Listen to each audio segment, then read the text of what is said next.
Well, I think we're probably not alone in realising that the iPad has been transformational, and other tablet devices as well. We had an iPad app ready for the launch of the iPad in the UK, and it has changed the way that people interact with not just video but FT.com generally. For video, it looks great on the screens, and it's a very easy way to navigate through, and I think you find that people browse much more than they do going for a specific video, so that's very different. We've seen video consumption on iPads rocket.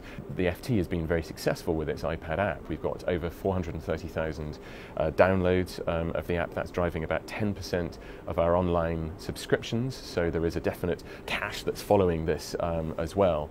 And the US is particularly important within that. About 2/3 of those downloads are within the United States, or the Americas generally. The bulk of that is within the US. What about consuming video on the go? What are the opportunities and how are you guys planning for that?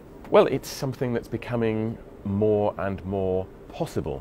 It's been possible technically, you know, my BlackBerry or my iPhone, you know, these are things that you could watch video on, but there are always the problems of bandwidth, and that is something that as Wi-Fi becomes more and more possible in more and more places, you know, whether you're in a coffee shop or whether you're in an office, whatever, you can be using it with Wi-Fi, which is much cheaper, of course, and then bandwidth generally is increasing.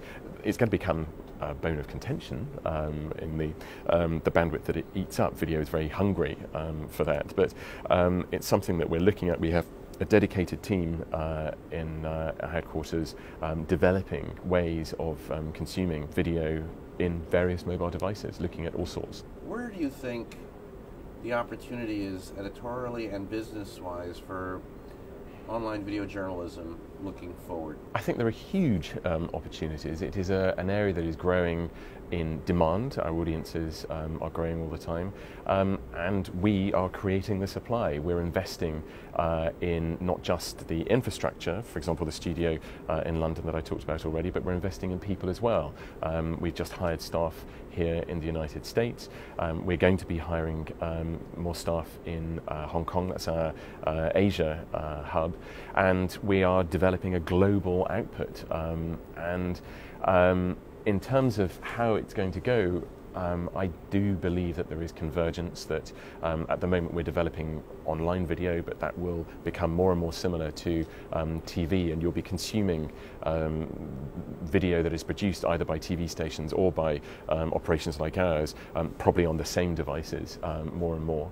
So I think what is important then is what's your editorial voice. That's how you distinguish yourself, and you distinguish yourself with great journalism, with great experts. As I look around the newsroom here in New York, these are the voices and the opinions which people want to hear, and that's what we're helping bring to the audience. There's no direct evidence of a connection between the alleged shooter in this incident and the news media that's now come in for a lot of attack in the last few days.